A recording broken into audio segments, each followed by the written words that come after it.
there, then it will be a scratch after B-29 and we'll move right up to fight. Bomber plane, B-25 on the roll. Stand off.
Position, flying our troops, force bomber.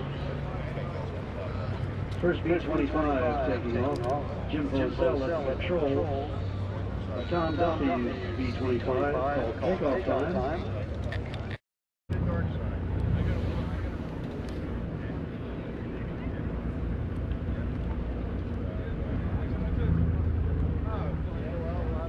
Jim Vosell coming in from the left in the first pass in the B-25. Called takeoff time. If you notice the stub wings between the fuselage and the engine nacelles, they kind of have a little bit of an upward angle on it, and then it's straight out almost downwind from there on out.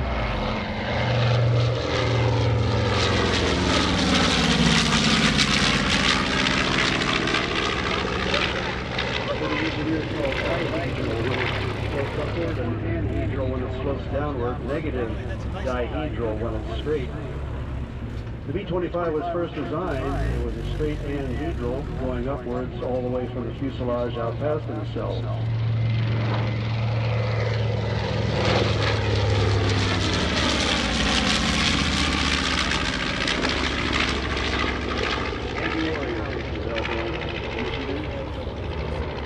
And what they did have was that positive dihedral going all the way out to the wingtips. First 9 airplanes were built that way, and General Hap Arnold wanted one for his private use, but the pilots that are flying and the test pilots are saying, you don't want that one. It kind of rolls and it gets a little squirrely and uncontrollable, so we're working on it. And we think what we're going to do is outboard of the engines, we're going to bring down that dihedral, we're going to make it level, and that's why it has a different picture. It looks like it has a gull wings like configuration to it. There's actually a little bit of anhedral. It even slopes down just a hair, almost imperceptible.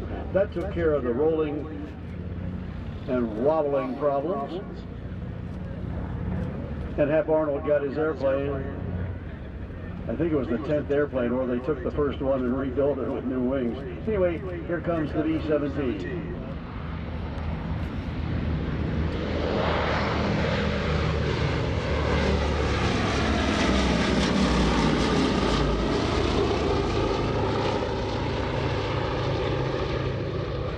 B-17 also was the Yankee Air Force.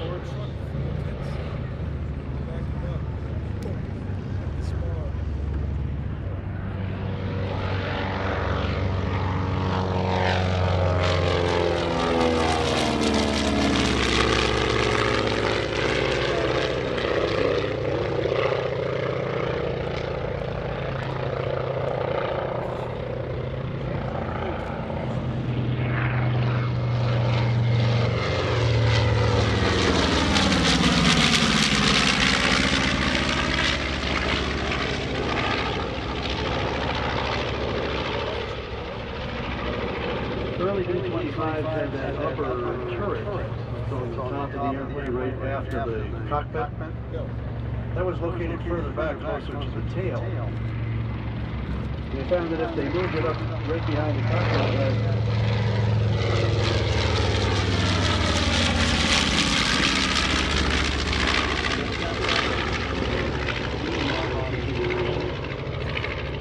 they found that by moving it up behind the cockpit, and the later models, like the B-25J that you see flying, leading this formation, they had greater maneuverability. The turret gunners had more maneuverability and a greater range with the airplane, with the guns, the 250 caliber machine guns. So later models like the J had it moved up closer to the cockpit. However, it depends on which picture you see and which magazine you read. You see a picture of a B-25D, and it might have the turret moved up on the front. Or you might see a J model with it in the back. Things happen when you modify airplanes, in the spirit of keeping them flying. After that, B-17, Flying Fortress.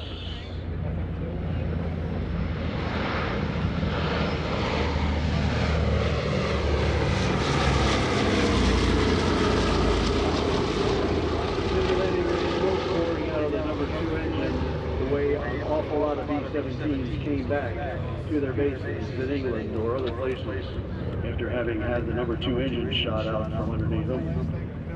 I don't know what time slot he said. I thought he said this time slot. They're going to fly that before they're flying that?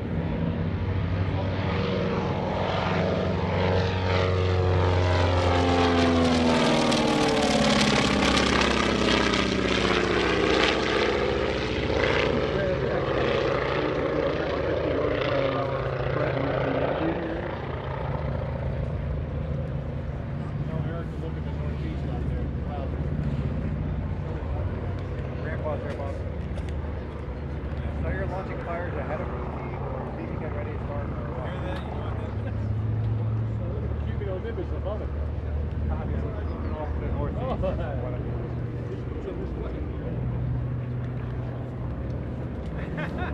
Okay, photo pass is coming up. Here comes our first B-25. Roll it into a straight right turn.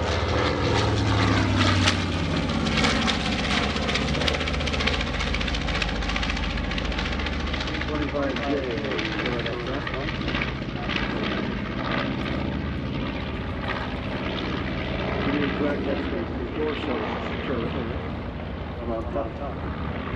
Right behind, bending it around. Come around the photo pass, our second B-25. The Yankee Air Museum. This one a B-25D. T's and C's were the same, depends on where they were made.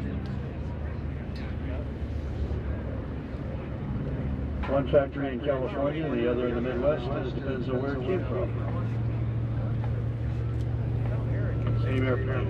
Approaching from the left, and a photo pass.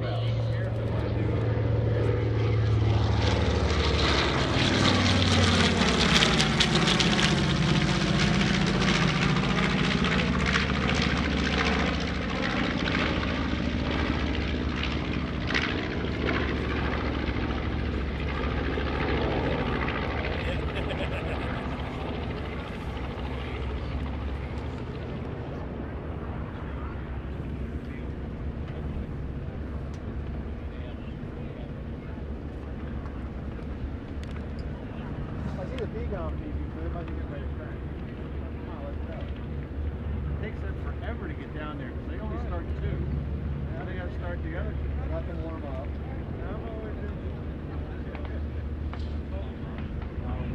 Nice photo pass approaching the B-17, the Yankee Air Museum. This will be a good picture.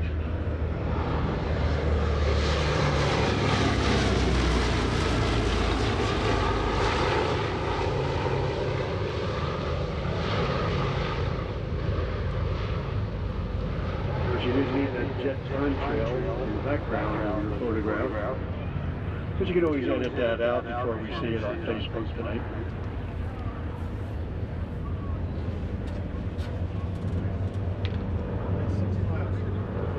C-45 coming in from the left.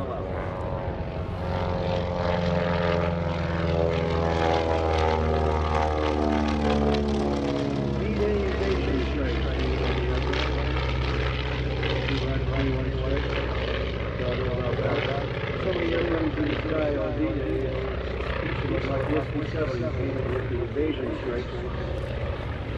So the people shooting at airplanes in the sky could separate the good guys from the bad guys. Base landing Jim Hotel. It turns up these C-45 called takeoff time.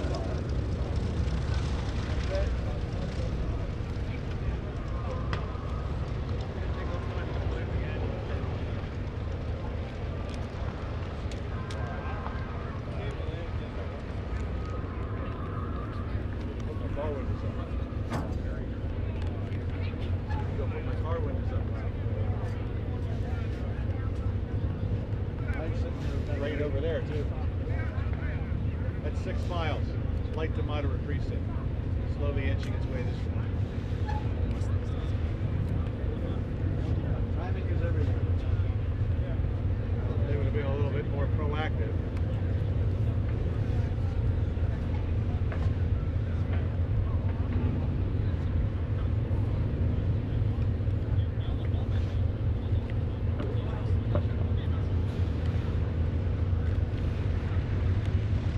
Yankee Warrior touching down, holding that nose off. That helps to bleed off airspeed so that you don't have to use the brakes to slow the airplane down. Aerodynamic braking. What do you want me to do with the 25? Bring him down here. Off.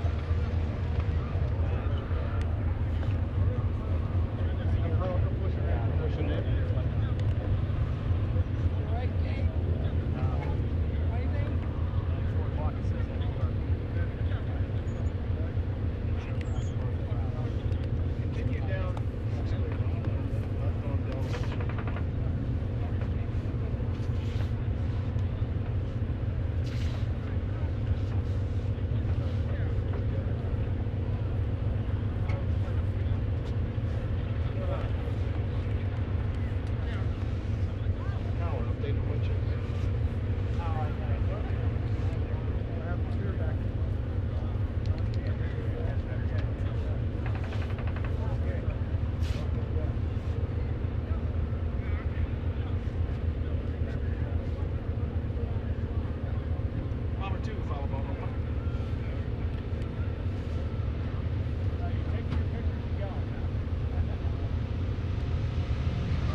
Nice real landing on the B-17. There's a little bit of wind blowing from the pilot's right to left in that touchdown. He may have noticed that he had the wings slightly lowered to the right. The right main gear actually touched down just a second or two before the left main gear, because he was holding that wing down into the wind so that it wouldn't drift sideways, being blown by the wind. Drift sideways across the runway on touchdown. Nice crosswind landing in the B-17.